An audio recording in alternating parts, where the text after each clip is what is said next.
신문을 읽다 보니까 신문에 어떤 분의 이렇게 예화가 살짝 나왔어요.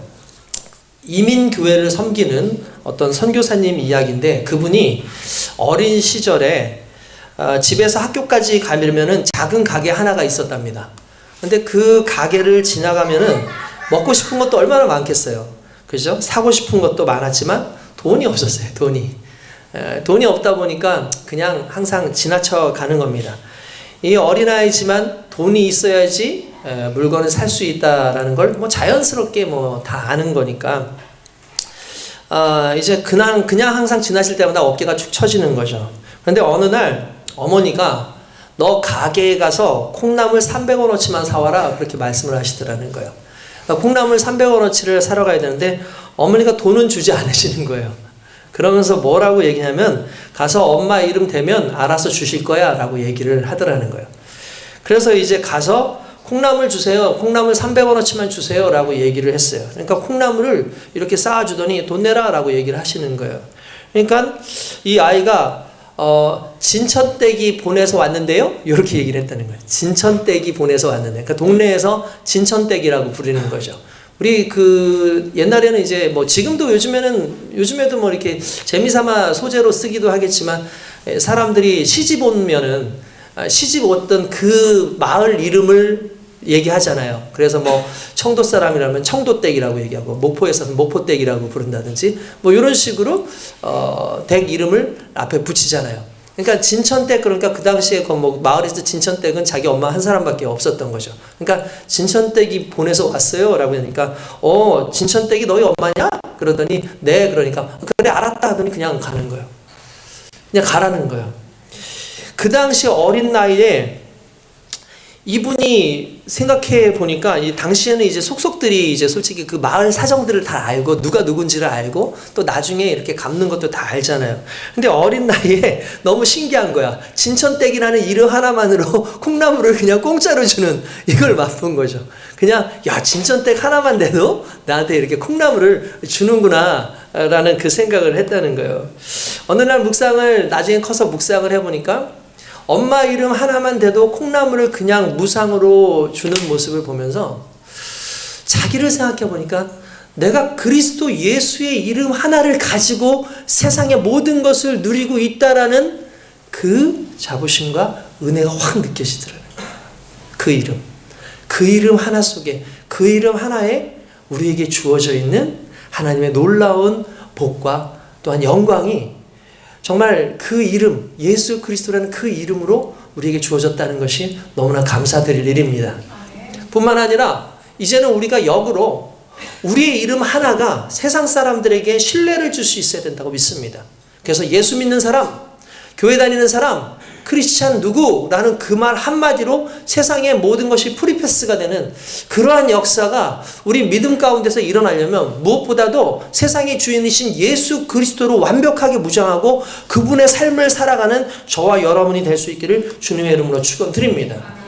예수의 이름으로 말미암아 구원받은 하나님의 백성들에게 하나님께서 주시는 귀한 은혜의 말씀이, 결국 그 말씀을 행하는 때에 결국 많은 사람들에게 그리스도인이라는 것은 바로 이런 것이구나 라는 그러한 본이 되어지는 모습이 될 수 있기를 소망하면서 오늘의 말씀이 여러분들의 귀에 들려질 수 있길 주님의 이름으로 축원드립니다.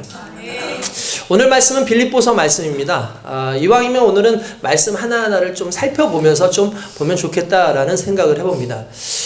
제가 재작년에 터키, 그러니까 투르키예하고 그리스를 다녀오면서 여러분들에게 빌립보에 대한 이야기를 한번 해드린 적이 있을 거예요.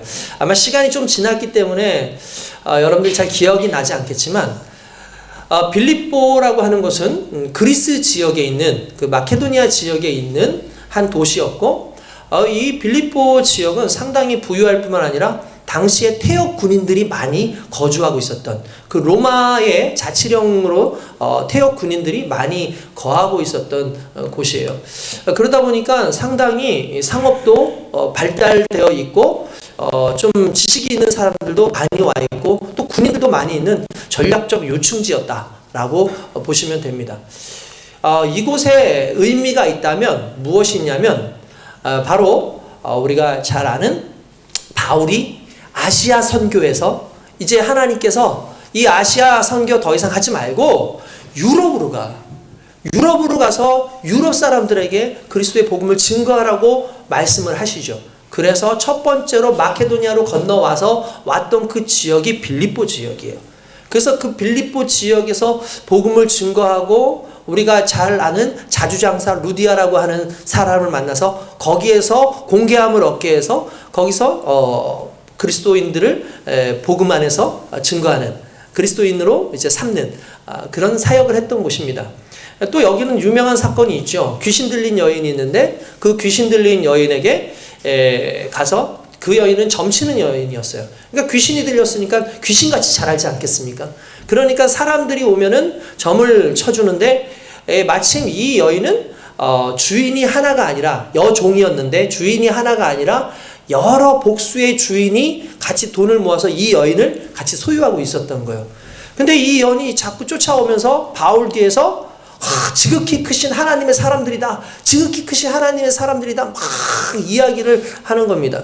자꾸 따라다니니까 중요한 것은 하나님의 영광을 귀신 들린 사람에게서 받고 싶지 않죠. 하나님의 복음이 귀신 들린 자에게서 전해지는 것은 항상 위험성이 있다고 말씀드렸죠. 왜냐하면 귀신 들린 자들이 이런 얘기를 하는 순간에 결과적으로 그 귀신 들린 사람의 권위와 예수 그리스도를 증거하는 사람의 권위가 같아지는 거예요.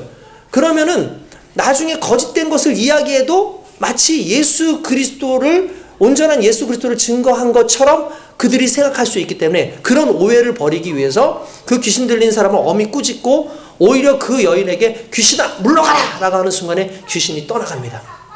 그 귀신이 떠나가는 그 상황에서 여러분들 누가 제일 화가 났겠어요? 그 주인들이 제일 화가 났겠죠. 왜냐하면 자신들의 그 돈벌이의 수단이었는데 이 사람을 하나의 귀중한 어떤 인생으로 보는 것이 아니라 그냥 돈벌이의 수단으로 보고 있었는데 그 돈벌이의 수단이 날아가 버렸으니 어떡합니까? 그래서 고소해서 결국 바울과 실라가 옥에 갇히는 그런 일들도 있었죠. 그곳이 바로 우리가 잘 알고 있는 이 빌립보였어요. 결국 빌립보에서는 그 그리스 지역, 흔히 말하는 유럽 지역의 첫 번째 복음 전도지였다는 사실을 알고 그곳에서는 하나님의 기적들이 일어나는 것을 보면서 사람들이 예수를 잘 믿었었다는 거예요. 그런데 문제는 이제 바울이 있을 때에는 믿음의 선한 역사들이 계속해서 일어나는데 어느 순간 바울이 떠나고 나니까 나중에 들리는 소문에 의하니까 그들이 하나님 앞에 신실하게 순종하는 그러한 모습들이 사라지고 교만하고 서로 대적하는 그런 모습으로 그렇게 서 있다라는 이야기를 듣습니다. 이 가슴이 아팠던 이 바울이 그들에게 편지를 쓴 것이 바로 빌립보서입니다. 빌립보서는 옥중서신이라고 합니다. 옥중서신은 에베소, 빌립보서, 골로새서를 일반적으로 옥중서신이라고 하죠. 로마에서 옥에 갇혀 있을 때에 빌립보 사람들에게 쓴 편지라는 거예요. 그러니까 이 말을 간단하게 얘기하자면 거의 그의 인생의 마지막 때에, 왜냐하면 로마에 잡혀서 결국은 거기에서 생을 달리하거든요. 그러다 보니까 이제 그의 인생 가운데 거의 마지막 때에 빌립보서, 에베소서, 빌립보서, 골로새서는 어떻게 보면은 자신이 너무나 사랑하는 이들에게 마지막 유언처럼 남겨지고 있는 그런 성경이다라고, 서신이다라고 봐도 과언이 아니라고 저는 생각을 합니다. 그래서 자신의 인생의 마지막 때에 자기가 가장 처음 유럽 전도를 했던 빌립보의 마음이 쓰이는 거죠. 그래서 그들에게 복음을 다시 일깨워주는 그 상황에서 주어진 말씀이라는 걸 알 수 있습니다. 1절부터 해가지고 상당히 많이 나와요. 게다가 이 빌립보서는 중간중간에 기쁨이라는 단어가 어마어마하게 많이 나와서 내가 하나님을 기뻐한다, 하나님께서 내게 기쁨을 주셨다, 그러면서 그 기쁨에 대해서 끊임없이 얘기하고, 기뻐할 수 없는 상황이잖아요. 옥에 갇혀 있으니까. 기뻐할 수 있는 상황, 곧 죽는데 기뻐할 수 있는 상황이 아니잖아요. 그럼에도 불구하고 기쁨을 얘기했다는 건 역설적으로 고난당하는 자가 말하는 그 기쁨은 많은 사람들에게 어마어마한 힘을 주는 거였어요. 그러니까 복음에 정말 순수함을 지켜야 되는 그러한 성도들이 순수함을 지키지 못하고 있을 때 복음 지키기 힘든 그곳에서 복음을 지키라고 말하고 있는 이 바울의 이 말씀은 정말 그들에게는 상당히 중요할 뿐만 아니라 무겁게 다가올 수 있는 그런 은혜의 편지였다는 사실입니다. 그러면서 오늘 말씀 속에서 우리는 바울이 그들에게 이야기하는 복음을 끝까지 견디고 지켜나가는 하나의 자세를 이야기하고 있음을 볼 수가 있습니다. 여기서 보면은 12절에 보니까 이렇게 나오죠. 그러므로 나의 사랑하는 자들아 너희가 나 있을 때뿐 아니라 더욱 지금 나 없을 때에도 항상 복종하여 두렵고 떨림으로 너희 구원을 이루라 라고 말씀하고 있습니다. 어느 순간부터 순종이 사라졌어요. 어느 순간부터 복종이 사라졌어요. 예전에 그 바울이 있을 때에는 그래도 처음에 믿음이 있었고 그분 말씀 한마디면은 그냥 그것이 하나님의 말씀인 줄 알고 따랐었는데 시간이 지나서 머릿속에 다양한 지식들이 들어오고 수많은 이단들도 들어오기 시작하고 많은 사람들이 오다 보니까 머릿속에서 혼돈이 있고 나름대로 하나님의 말씀에 복종하기보다는 내 생각대로 내가 원하는 대로 살려고 하는 그들의 모습들이 드러나기 시작했다는 거죠. 그러나 그것이 좋지 않은 것은 그것이 복음적이지 않다는 거예요. 그것이 하나님의 구원을 이루기에 합당하지 않다라는 거예요. 그래서 그들에게 뭐라고 얘기냐면은 항상 복종하여 두렵고 떨림으로 너희 구원을 이루라 라고 말씀하고 있습니다. 오늘 저와 여러분들에게 하나님께서 주신 말씀이라고 믿습니다. 솔직히 여기서 복종하라 라는 말의 원형은 휘파쿠오라는 뜻인데 말인데 순종하다, 복종하다, 듣다, 청종하다 라는 뜻이에요. 그러니까 즉 이 단어는 듣는 것에서 더 나아가서 행하는 것까지 의미하는 거예요. 그냥 듣는 것에 복종이라는 것은 듣는 것을 말하는 것이 아니라 듣고 행하는 것. 여기까지 가야지 그게 복종인 거예요. 그러니까 듣기만 하면 안 돼요. 여러분들 항상 제가 여러분들한테 얘기하잖아요. 설교 때마다 듣는 데에 만족하지 말아라. 썬데이 크리스찬으로 살지 말아라. 여러분들은 에브리데이 크리스찬이다. 모든 날이 여러분들은 크리스찬이다. 그러려면 듣고 그것을 행하는 삶을 살라고 끊임없이 여러분들에게 이야기를 했었습니다. 그러면서 특별히 여기에서 중요한 것은 여기서 복종하라라는 말에 실은 원어를 제가 찾아봤더니 원어에서 빠져있는 게 있어요. 원어 이게 거기에서 우리 식으로는 해석이 안 돼 있는데 카도스라는 말이 나오거든요. 그 뜻을 해석하면 이런 거예요. 그냥 좀 직역을 하면 너희가 항상 복종했던 것처럼 복종하라. 그러니까 없는 복종을 하라는 게 아니에요. 없는 믿음을 가지라는 게 아니에요. 항상 있었던 그 틀대로 원래 처음 너희가 가지고 있었던 그 마음을 가지고 복종하라는 걸 의미하는 겁니다. 여러분 이건 상당히 중요한 겁니다. 첫사랑을 잃어버리면 마음 시들시들해져요. 다른 건 다 상황이 바뀔 수 있지만 우리가 하나님을 향해서 가지고 있었던 그 첫사랑은 꼭 간직해야 된다는 거죠. 라오디게아 교회가 결국 그 첫사랑을 잃어버렸기 때문에 수많은 교회들이 첫사랑을 잃어버렸기 때문에 결국 그들이 순종하지 못한다는 거예요.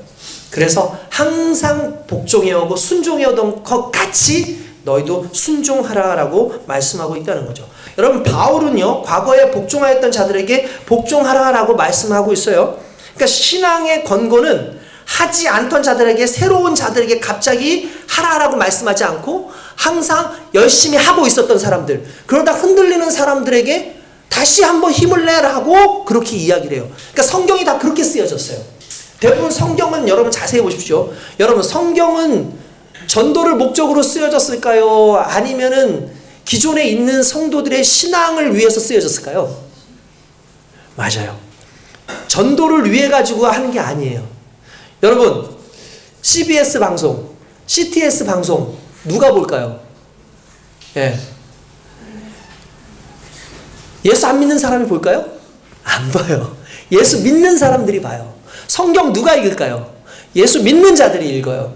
여러분 이게 상당히 중요한 의미를 가지고 있는 거예요. 그게 무슨 말이냐면 신앙생활이라는 것이 실은 그냥 예수 믿는 그 순간으로 끝나는 것이 아니라 그 위에 끊임없이 끝까지 유지가 되어져야 되는데 유지가 되기 위해서는 끊임없이 우리의 낡은 신앙의 모습들, 우리의 잘못되어진 신앙의 모습들, 과거의 그 삶 속에서 다시 돌아가고자 하는 그러한 모습들을 끊임없이 자꾸 교훈을 주고 그것을 못하게 하고 하는 그러한 말씀들이 필요하죠. 그게 오늘 우리가 가지고 있는 성경의 특징이에요. 그러니까 성경은 갑작스럽게 아무에게나 주어진 말씀이 아니라 믿는 자들에게 주셨다는 걸 봤을 때 우리의 믿음을 끝까지 지키는 데 목적이 있다는 겁니다. 그래서 여러분들이 성경을 읽어야 되는 거예요. 그래서 여러분들이 그 성경의 말씀대로 복종하는 모습이 있어야 된다는 겁니다. 이미 믿고 있었던 성도들, 그 믿음의 열심을 가지고 사는 사람들 있지만 현재 그 믿음에 문제가 있거나 말씀에 복종하지 않는 자들에 대해서 충고하고 신앙의 모습을 권고하고 있다는 거죠. 다시 말씀드리지만 우리가 알아야 되는 것은 성경은 지금의 나를 위해서 쓰여졌다는 사실이에요. 언제나 알아야 되는 것은 전혀 다른 사람에 쓰여진 것이 아니라는 거죠. 남의 이야기 아니고 남의 권면이 아니라 나를 위한 2000년 전에 하나님께서 보내주신 편지가 바로 오늘의 말씀이라는 거예요. 그러면서 거기서 무엇을 얘기합니까? 복종해라. 너희가 항상 해왔던 것처럼, 너희가 항상 예수 그리스도 안에서 은혜를 받았던 것처럼 그 은혜의 삶을 살라고 끊임없이 이야기하는 거죠. 지난주 금요일날 저희가 요한일서 2장에서 내용을 가지고 말씀을 증거했는데 거기에서 적그리스도라는 단어가 나와요. 적그리스도. 마지막 때가 되면 적그리스도들이 나타날 것이다 라고 성경은 말하고 있습니다. 그것도 요한문서, 우리 말하는 요한일서에서 그 단어가 계속해서 4번이나 나와요. 적그리스도, 적그리스도. 그러니까 적그리스도는 거기만 나와요. 다른데 뭐 사람들이 요한계시록에 나온 자는 실은 요한계시록에 나오는 게 아니라 요한서, 흔히 말하는 요한서에 끊임없이 그 적그리스도라는 말이 나옵니다. 실은 이단들을 의미하는 거예요. 그런데 여러분 거기에서 이런 말이 나왔어요. 적그리스도는 안티크리스토스, 무슨 말이냐면 그리스도를 대적하는 자라는 뜻이거든요. 그럼 적그리스도가 놀랍게도 성경에서는 적그리스도가 어디서부터 나왔냐라고 하면 갑자기 어느 날 뜬금없이 멀리서부터 우리에게 다가온 공격 세력을 적그리스도라고 얘기하잖아요. 그냥 그들은 이방인, 그들은 그냥 우리를 핍박하는 자, 이렇게 나오거든요. 근데 적그리스도라는 말은 어디서부터 하냐면 요한일서 2장 19절에 보면 그들이 우리에게서부터 나갔으나 우리에게 속하지 아니하였으니, 적그리스도가 어디서부터 나와요? 우리에게서부터 나오는 거예요. 여러분 이건 정말 중요한 거예요. 교회를 대적하는 자들이 교회에서부터 나와요. 여러분 그리스도를 믿는 사람들이 변질되면 그들이 그리스도를 대적하는 자들이 되는 겁니다. 여러분들이 신앙생활을 놓는 순간 그냥 놓는 것으로 끝나는 게 아니에요. 하나님을 대적하는 자로 변질할 수 있는 거죠. 그래서 오늘의 충성이 내일의 충성으로 이어지지 않고 오늘의 복종이 내일의 복종으로 이어지지 않으면 결국 우리는 방종하거나 배도하거나 거기에 한 단계 더 가서 아예 하나님을 대적하는 자들이 될 수 있다는 그 두려움을 가져야 된다는 거예요. 어쩌면 믿음의 순종과 복종을 잃어버린 우리들에게 다시 힘을 내라고 주시는 말씀이 아닌가라는 생각을 해보게 됩니다. 거기에 하나 더 중요한 것은 내가 있을 때나 없을 때나 똑같이 그렇게 하라고 말씀하고 있어요. 바울이 있을 때는 열심히 하다가 바울이 사라지고 감독하는 자가 사라지고 나니까 자기 마음대로 자기의 소견대로 자기의 뜻대로 신앙생활을 펼쳐나가는 그들의 모습을 보면서 결국 그것이 나타내고 있는 모든 안 좋은 상황들을 듣게 되는 것 아닙니까? 결국 그렇게 살지 말라고 그렇게 말씀하는 거죠. 여러분 이건 너무나 중요한 겁니다. 신앙의 대상은 누구죠? 신앙의 대상은 하나님이에요. 신앙의 대상은. 우리의 신앙의 대상은 하나님이에요. 우리가 흔히 이렇게 말하죠. 사람들이 없는 그때 내가 진짜다. 사람들이 없을 때 내가 진짜다. 여러분 보세요. 사람들 보는 앞에서 여러분들은 어떻습니까? 솔직히 긴장하죠. 딱 뭐죠? 가식적인 얼굴을 쓰기도 하죠. 그런데 집에 여러분들이 혼자 있어요. 그때 여러분들의 본 모습이 드러나요. 여러분 그렇지 않습니까? 집에 있을 때 여러분들의 본 모습을 딱 드러나지 않습니까? 밖에서는 힘주고 있다가 집에 가서는 허리띠 딱 풀어내는 순간 배가 출렁거리기도 하고, 그렇죠? 거기에서는 그냥 내 마음대로 해 하면서 쓰러져 있기도 하고 막 노래도 콧노래도 부르기도 하고 막 그냥 편하게 있잖아요. 그렇죠? 맞아요. 그럴 수 있습니다. 그게 솔직히 우리의 모습이기도 해요. 그런데 이것을 신앙적으로 보자는 거예요. 많은 사람들이 감시하는 것 같고 보고 있고 목사님이 맨날 보는 것 같기도 하고 성도들이 보는 것 같은 그 앞에서의 신앙인으로서의 여러분들이 진짜일까? 아니면 아무도 보지 않고 있는 그 상황 속에서도 믿음의 삶을 살고 믿음의 행동을 하고 세상 속에서 사람들이 내가 크리스찬인지도 모르지만 나의 삶으로 그냥 보여주는 그 크리스찬의 그 모습, 이게 진짜인지를 여러분 판단할 수 있잖아요. 바울은 그걸 얘기하는 거죠. 너희를 감시하는 내가 없을 때에도 너희는 항상 하나님 앞에서 정체성을 가지고 너희가 삶을 살라는 거예요. 달리 말하면 이것이 정체성의 믿음입니다. 정체성의 믿음은 당연히 나라는 존재가 반드시 그렇게 해야만 된다는 걸 늘 의식하고 살아가는 인생인 거예요. 할렐루야. 바울이 빌립보에 있을 때 그들은 열심히 말씀에 순종하고 신앙의 본을 보였지만 바울이 떠난 이후 들려오는 그들의 모습은 매우 실망스러운 모습이었다는 거예요. 그렇기 때문에 여러분 이 모습이 중요한 겁니다. 그래서 다시 복종해라. 다시 믿음 안에 서라라고 얘기를 하는 거죠. 할렐루야. 저와 여러분들이 그렇게 되길 원합니다. 사람 보고 나오는 것이 아니라 하나님 보고 나오고 하나님의 말씀을 듣고 하나님 말씀대로 살려고 애쓰는 것이 결국 신앙생활의 가장 주된 목적일 수 있다는 거죠. 일례로 그냥 다음 주에 우리 부목사님께서 설교를 하십니다.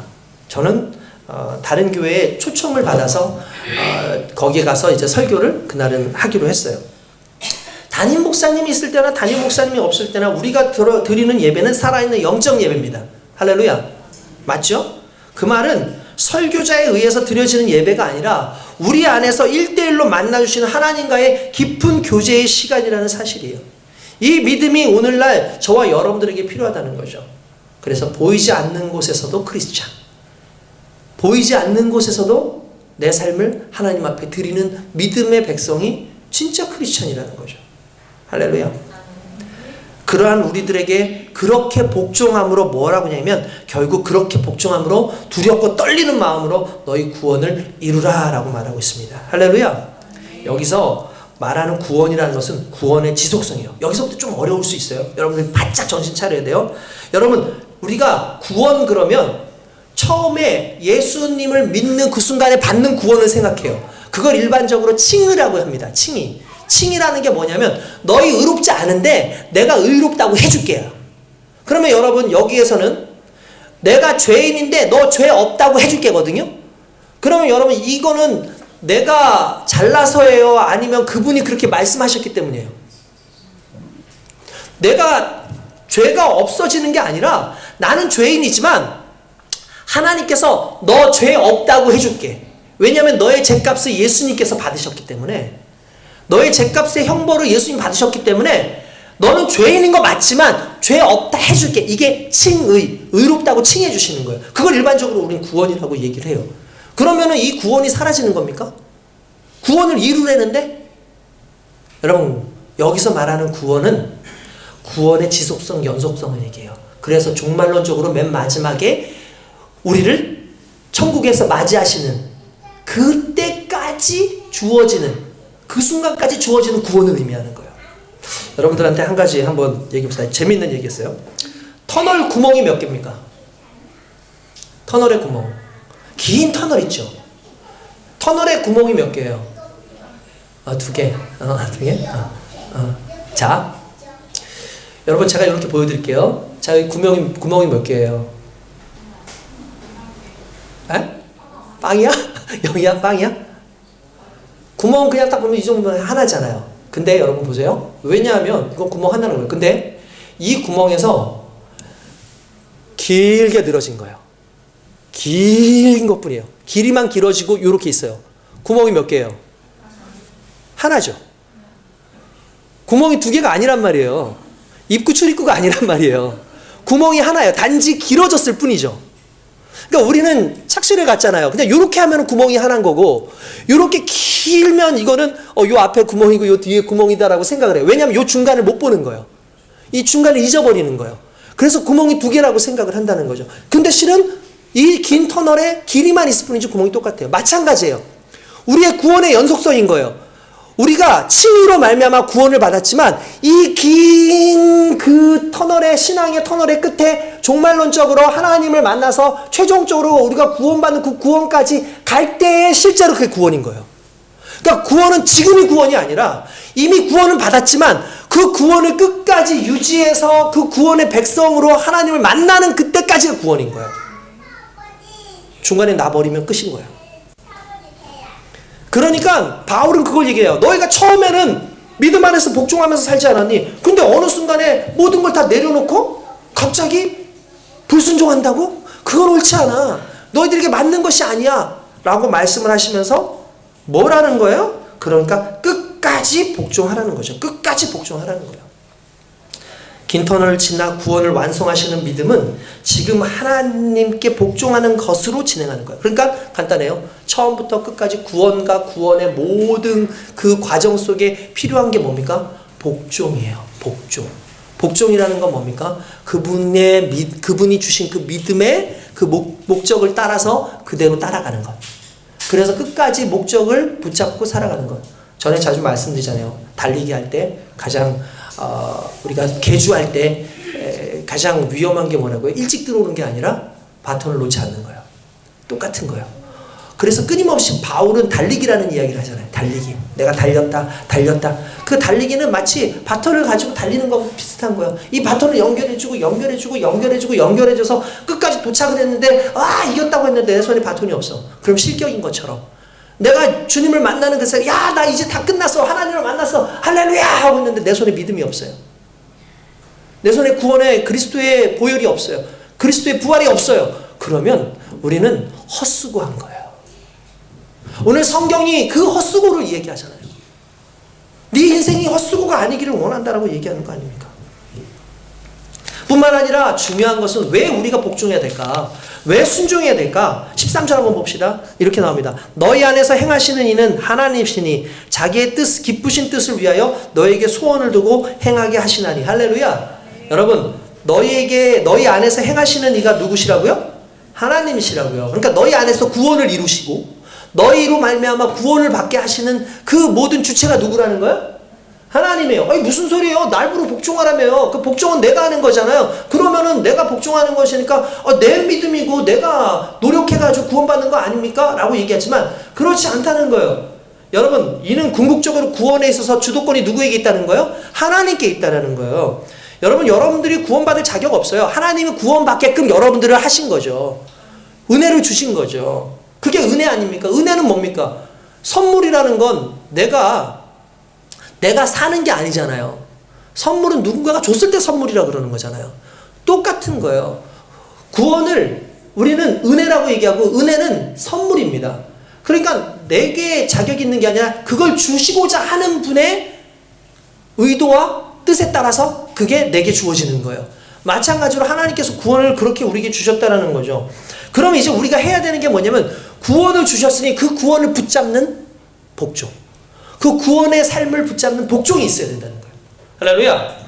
아멘. 그러니까 구원은 성도의 노력이 아니라 하나님의 행하심으로부터 시작되는 거예요. 그러니까 우리 안에서 행하시는 이가 하나님이라는 말은 결국 구원을 주시는 모든 과정에서 우리가 복종하는 것은 최종적으로 우리가 해야 될 일인 거고 그 전에 하나님께서 우리에게 구원을 주시기 위한 행함이 있으셨는데 구원을 계획하시고 예수님을 보내시고 예수 그리스도 십자가에 달리게 하시고 예수 그리스도를 부활하게 하시고 예수 그리스도로 말미암아 다시 승천케 하시고 다시 오시게 하는 모든 과정이 바로 하나님의 의도 속에서 나타나게 하신다는 거예요. 그때 이 모든 것에서 하나님께서 요구하시는 게 뭐예요? 믿어라. 붙잡아라. 그리고 붙잡은 것을 너의 삶 가운데 행하라.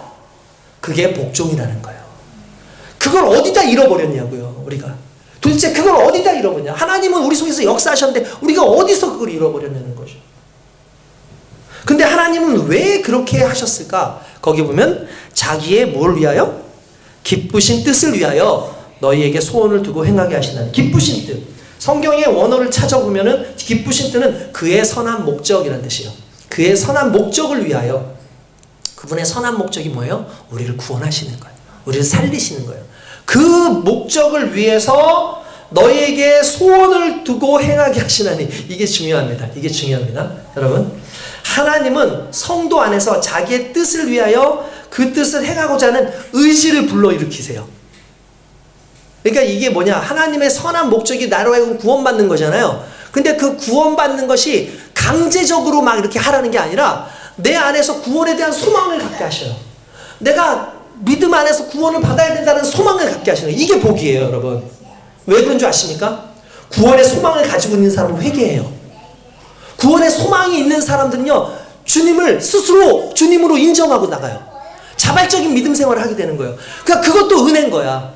내가 주님을 자발적으로 믿을 수 있는 거, 여러분 그거 은혜입니다. 그거 쉬운 거 아니에요. 여러분들 여기에서 한번 물어볼게요. 특별히 여기에 어렸을 때부터 신앙생활을 했던 사람들, 우리 친구들 중에서 정말 예수 그리스도를 자발적으로 여러분들이 믿고 있습니까? 이 질문이 왜 중요하냐면 내가 자발적으로 믿을 때 그게 믿음인 거예요. 내가 자발적으로 믿는다라는 마음이 생겼을 때에 실은 그때 구원의 놀라운 역사가 일어나는 거예요. 옆에서 믿으라 그래서 어쩔 수 없이 믿는 건 믿는 게 아닌 거예요. 따라가는 거지. 근데 하나님은 그 따라감을 보려고 하시는 게 아니라 내가 자발적으로 믿기 원해요. 근데 여러분 그게요, 하나님의 은혜예요. 결국 여러분들이 스스로 예수를 믿을 수 있었다는 거, 이건 놀라운 사건인 겁니다. 암만 10년, 20년, 30년이라도 예수가 믿어지지 않아요. 말씀을 아무리 들어도 그게 무슨 말인지 모르겠어요. 그 이유는 간단합니다. 왜냐하면 자발적으로 예수를 알고자 하는 의지가 없고, 자발적으로 구원에 대한 확신도 없고, 자발적으로 믿음에 대한 열정이 없어요. 그런데 하나님께서는 우리로 하여금 자발적으로 하게 하시는 거예요. 왜냐하면 여러분 자주 얘기하잖아요. 사랑도 너 나 사랑해 해가지고 사랑하면 그게 사랑입니까? 가만히 있어도 막 스물스물 올라와가지고 막 그냥 가만히 있는데 발렌타인데이 때 막 초콜릿도 갖다 주고 뭐 그냥 별거 아닌 날에도 뭔가 막 갖다 주고. 승현이 받았어? 받았어? 받았어. 나는 안 주더라. 나는 안 주더라. 야. 그 발렌타인데이는 이렇게 좀 주고, 우리 사모님 좀 회개 좀 하시고. 자, 어쨌든 중요한 건 자발적으로 줘야 돼. 이렇게 자발적으로 안 주잖아. 근데 중요한 건 달라 그래서 받는 게 그게 사랑이겠냐고요. 주고 싶잖아요. 믿음도 그런 거예요. 하나님이 그 마음에 소원을 두게 하셔. 내가 구원받고 싶어. 내가 하나님을 섬기고 싶어. 그 섬기고 싶은 그 간절한 마음으로 말미암아 주님을 잡는 그 모습을 하나님이 사랑하시는 거예요. 할렐루야. 그게 너무나 중요한 거예요. 먼저 마음속에 원함을 주시고 이에 따라 자발적으로 기쁘게 이 일을 감당하게 하시는 그 하나님을 경험할 수 있길 주님의 이름으로 축원드립니다. 여러분 그게 너무나 중요한 거예요. 여러분 왜 자발적인 믿음이 필요할까? 그 다음 14절에 나와요. 봅시다. 모든 일을 원망과 시비가 없이 하라. 자발적이지 않잖아요. 원망하게 돼 있어요. 자발적이지 않는 믿음을 갖잖아요. 그러면 시시비비를 가리게 돼 있어요. 여러분 생각을 해봅시다. 스스로 누가 원망을 하니까, 원망을 하는 사람들의 특징이 있어요. 끌려가는 사람들이. 대부분 끌려가는 사람들이, 삶에서 끌려가는 사람들이 원망을 하게끔 되어 있어요. 왜냐하면 자기 의지가 아니거든요. 거봐, 엄마 내가 안 한다 그랬잖아. 왜 그래가지고. 나 이거 안 한다 그랬는데 왜 그래가지고. 원망을 자꾸 엄마한테 하고 아빠에게 하는 거 애들 문제가 아니에요. 실은 뭐냐면 그 아이들로 보는 그 자발적인 게 아니라 자꾸 끌고 가려는 인생을 만들었기 때문에 습관적으로 나오는 원망인 거예요. 여러분 아이들의 자존감이 높고 밝은 아이들의 특징이 뭔지 아십니까? 아이들 공부나 아이들 운동이나 아이들 일들을 부모가 강제적으로 끌지 않아요. 누가 공부를 잘할까요? 스스로 공부를 선택한 사람이 잘해요. 연예인이 되고 싶은 사람, 체육인이 되고 싶은 사람, 뭐 정치를 하든 종교인이 되든 누가 되든 중요한 건 스스로의 원함과 소원이 있어야 그걸 파고들고 그걸 찾아보고 그리고 그 길을 가고 문제가 생겨도 원망하지 않아요. 왜냐하면 내가 선택한 것이기 때문에. 신앙생활은 마찬가지예요.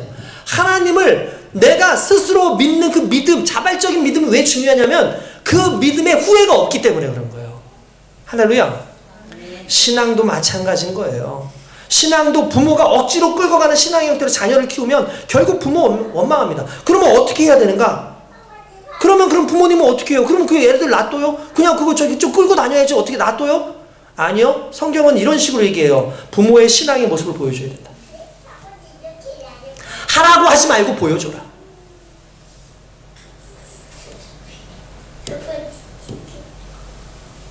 여러분 어떤 사람이 그 아버지가 뱃사람인데 그만 배를 타고 갔는데 돌아오질 않았어요. 어떻게 된 거예요? 돌아가셨을 확률이 높죠. 그 엄마가 너무나 속상해서 문을 닫아버렸어. 그 창문을 닫아버렸어요. 그냥 창문을 그냥 다 발라버렸어. 왜냐하면 자기 자식이 맨날 그 창문을 보고 있다가 혹시나 그럴까봐. 근데 나중에 얘도 뱃사람이 됐어요. 이유가 뭔가 했더니 방 한쪽에 치우지 않은 바다 그림이 있었어. 그리고 그 바다 위에 배가 하나 떠 있는 거예요. 근데 그걸 보니까 너무 그게 아름답고 멋있어 보이는 거예요. 그래서 바다를 동경하게 돼. 바다를 동경하게 돼. 그래서 그냥 바다로 가게 됐어. 여러분, 가라가 아니라 보여주면 되는 거예요. 여러분들이 신앙생활을 제대로 보여주지 않으면 여러분들의 자녀가 그대로 가는 겁니다. 저도 마찬가지고 여러분들도 마찬가지고 보여줘야 되는 거예요. 평소에 툭하면 하나님 원망하고 신앙생활을 왔다 갔다 하는 부모를 보면서 하나님을 신뢰하는 자녀를 볼 수 있겠습니까? 하나님 앞에서 정직하지 못하고 하나님 앞에서 이렇게 저렇게 살아가는 사람의 모습을 보면서 그 자녀들이 그 믿음을 신뢰할 수 있겠습니까? 끌고 가는 게 아니라 보여주는 게 믿음인 거예요. 아이들의 문제는 결국 내 문제였던 거예요. 보여주지 못하는 신앙의 모습들.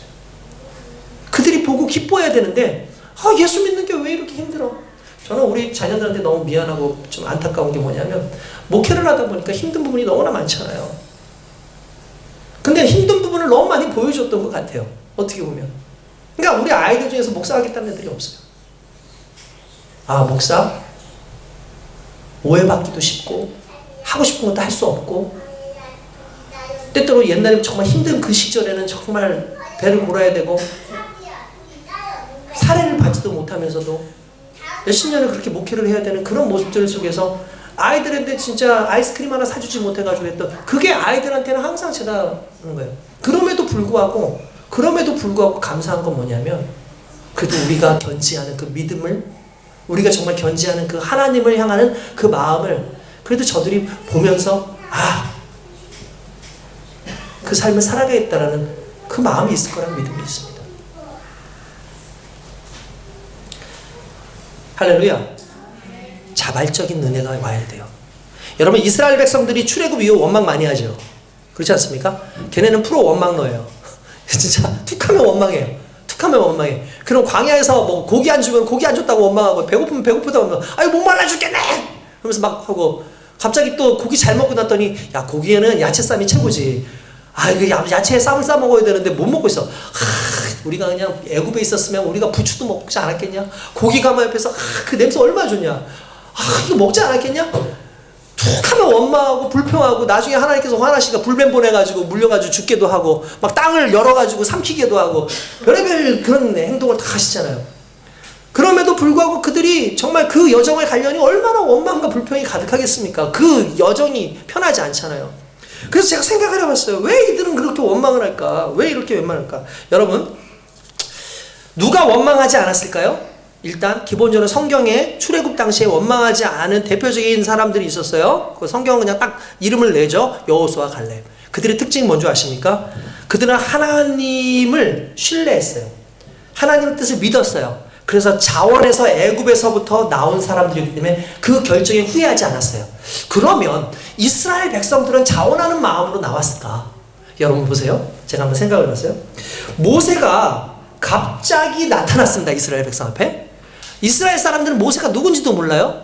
근데 모세가 나와가지고 야 하나님께서 이끄실 곳이 있다. 다 나를 따르라 했을 때 신뢰할 수 있었을까요? 신뢰할 수 없었어요. 내가 가서 애굽의 파라오에게 가서 너희들 내보내주라고 얘기할게. 기다려. 하나님이 말씀하신 걸 딱 갔어요. 우리 백성 내보내! 딱 그러니까 시끄러워! 일을 더 주겠어! 하면서 일을 더 주는 거예요. 짜증나요? 안 나요? 아니 이 사람이 오고 난 다음부터 너무 힘들어졌어. 벽돌을 만들어야 되는데 벽돌 안에다가 이렇게 집단 같은 거를 넣어야지 벽돌이 이렇게 결집력이 생기는데 갑자기 뭐냐면 이제 그 집단도 주지 말고 지네들이 알아서 구하라 그래. 그러니까 일이 2배로 는 거예요. 모세를 볼 때면 화가 나겠죠. 아니 저 사람 괜히 와가지고 우리 그나마 이렇게 살고 있는데 왜 우리한테 이렇게 난리야? 라고 얘기했겠죠. 그런 것만이 아니에요. 시간이 지나가니까 별의별 일이 다 안 하는데 나중에 10가지 재앙이 막 일어났는데 이스라엘 사람들은 아무도 자녀들이 죽지 않는데 애굽 사람들은 그 왕의 아들부터 시작해가지고 모든 고관대장의 자식들이 다 죽는 거예요. 그 모습을 보니까 두려웠겠죠. 왜 두려웠을까요? 큰일 났다. 하나님께서 우리를 구원하셨다라는 그 생각도 있었겠지만 이거였겠죠. 이제 좀 있으면 저들이 우리를 죽일 거야. 저들에게 보복당할 거야. 그들이 지금 정신이 없어서 그런데 보복당할 거야. 야 빨리 도망가자. 도망가는 거죠. 이스라엘 백성들이 도망가는 거예요. 어떻게 보면 이게 자발적인 게 아닌 거죠. 어쩔 수 없이 도망가는 거예요. 홍해 정도에 왔어요. 홍해를 지나가는데 뒤에서 군인들이 쫓아오잖아요. 이스라엘 백성들을 죽이려고 건너가요. 근데 군인들이 다 죽었어요. 다시 건너갈 수 없어요. 왜냐면 건너면 이제 죽어요 진짜. 그들은 자발적 의지를 가지고 하나님을 믿었기 때문에 간 게 아니라 어떻게 보면 어쩔 수 없이 끌려간 거예요. 어쩔 수 없이 끌려간 이스라엘 백성은요 40년 동안 원망해요. 이게 이스라엘 사람들의 모습이었다는 거죠. 그들이 다수가 원하는 것이 아닐 수 있었습니다. 결국 그들이 광야에서 하는 말, 아까 전에 했지만 우리가 애굽에 있었을 때가 더 좋았다. 근데 하나님의 뜻은 애굽에서 종살이하는 인생이 아니라 하나님의 백성으로 살아가는 거죠. 할렐루야. 이게 너무나 중요한 거 아니겠습니까? 스스로 결단하지 못하고 끌려오면 모든 환경을 원망하게 됐어요. 원망은 감정적인 겁니다. 그죠? 원망은 감정적인 거예요. 시비는 지적이고 이성적인 영역이에요. 감정적으로 화가 나고 이성적으로 도무지 이해가 안 가는 상황 인식에 의해서 끌려가는 사람들의 모습인 거죠. 하나님께서는 너희들이 이제 가서 그곳에서 개척해, 이제 그곳에서 너희의 나라를 만들어가 라고 얘기하는데 왜 너희의 나라를 만들어가라고 했을까요? 왜 이스라엘을 너희의 가나안을 너희의 땅으로 만들라고 했을까요? 이유는 간단해요. 그들이 살고 있었던 것은 우상 숭배가 있었던 것이고 온갖 죄악들이 있었던 곳이에요. 그러니까 죄악의 방식으로 살아가면 안 되잖아요. 그러니까 모든 거 다 날려버리고 새로 개척해. 아, 그게 하나님 뜻이구나. 하나님 백성이 되었다는 사실과 하나님과 함께, 하나님이 함께 하신다는 가장 큰 복을 받았음에도 그들이 원하는 것은 그저 애굽에서 먹고 살았던 것, 잘 먹고 잘 산 것도 아닌데 그나마 그냥 거기에서 좀 먹고 살았던 그것, 그러면서 또 나와서 왜 좋은 거 안 줘? 이러고 있는 그들의 모습. 이게 현재 우리의 모습일 수도 있다는 걸 생각해야 돼요. 그래서 자발적인 신앙의 모습이 중요한 거예요. 할렐루야. 여러분, 그래서 하나님께서는 여러분들에게 소원을 두게 하시고 기쁨으로 자발적으로 예수를 믿는 데까지 이르기를 원하고 계신 줄 믿습니다. 여러분, 만약에 그렇게 어느 날 갑자기 내가 정말 예수가 믿어지고 그 예수 그리스도를 내가 인생 전부를 다해서 섬겨야겠다라는 게 오는 사람은 진짜 복된 사람인 거죠. 그게 오늘 저와 여러분에게를 주님의 이름으로 축원드립니다. 그렇습니다. 이런 백성들이 하나님께서 결국은 왜 자발적인 신앙을 원하라고 했냐면 원망이 없게 하고 시비가 없게 하려고 하는 거예요. 그렇게 되면 어떻게 될까요? 이는 너희가 흠이 없고 순전하여. 흠이 없다? 책망할 것이 없다는 거예요. 순전하다? 혼합되지 않으니라는 뜻이에요. 우리는 자꾸 세상과 혼합되잖아요. 하나님 기뻐하시는 게 아니라는 거예요. 하나님의 백성, 하나님 백성으로서의 정체성을 가지고 사는 거예요. 어그러지고 거스르는 세대 가운데, 이게 무슨 말입니까? 어그러진다는 건 굽었다는 거예요. 그리고 거스렀다는 것은 간단해서 타락했다는 걸 의미하는 거예요. 실은 오늘날의 세계가 그런 세계 아닙니까? 어그러져 있잖아요. 굽어 있잖아요. 진리도 진리로 얘기하지 않잖아요. 끊임없이 사람들을 쾌락으로 타락시키고 사람들을 끊임없이 자신의 욕망으로 타락시키는 이 세대를 살아가잖아요. 근데 이게 우리예요. 근데 그 가운데서 흠없고 순전한 세대로 만드시기 위한 하나님의 뜻, 결국 우리를 지키시는 하나님의 뜻이 뭐예요? 세상에 복종하지 말고 하나님께 복종하라는 거죠. 할렐루야. 그러면서 뭐라고 얘기했습니까? 세상에서 그들 가운데 빛들로 나타내며 라고 했어요. 뭐로 나타내며? 빛들로 나타내며. 여러분, 지난주에도 얘기했죠? 여러분, 하나님의 자녀를 빛이다 빛이다 라고 얘기하는 이유에 대해서 자꾸 얘기하지만, 여러분, 빛의 특징이 뭡니까? 빛의 존재는 빛을 보는 데 있잖아요. 여기서 태양 볼 수 있는 사람 손 들어보세요. 오늘 나랑 한번 대결합시다. 여러분, 5분 동안 태양을 보고 있으면 제가 밥을 거하게 그냥 일주일 동안 사드리겠습니다. 아마 여러분도 5분 동안 태양 보면은 눈이 그냥 태양이 난지 내가 태양인지 모르는 그런 상황이 올 겁니다. 전등을 계속해서 바라보고 있는 사람 있습니까? 없죠.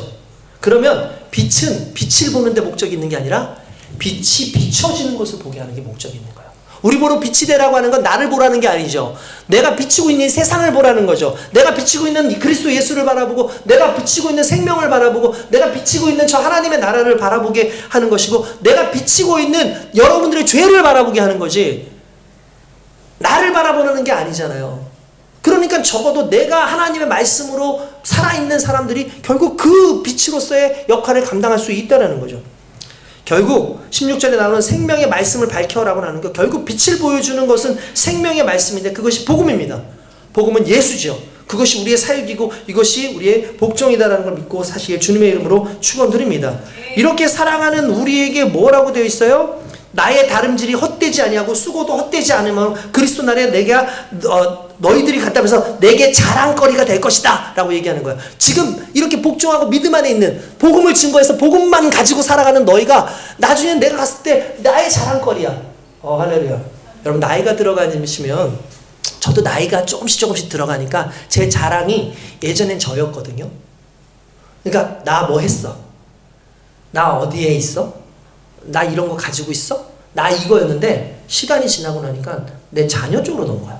이렇게 우리 아들이 이걸 잘해. 우리 딸이 이걸 잘해. 점점 이렇게 변해요. 여러분 그래요 안 그래요? 어느 순간부터 그렇게 변하죠. 바울이 자기가 구원받은 것이 어느 날 감사했는데 시간이 지나면서 내가 복음 증거한 그들이 복음 안에 머물고 있다라는 그 자체가 감사해지는 그 시기가 온 거예요. 그때쯤 되면 그 인생이 마지막 때를 달려가고 있는 거예요. 바울이 그걸 이야기하고 있는 거죠. 그러면서 이런 거죠. 그렇기 때문에 나는 헛수고가 아니야.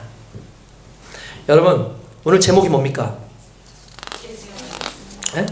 헛되지 않은 수고. 헛되지 않은 수고라는 게 뭐예요? 복음에 집중되어지는 거예요.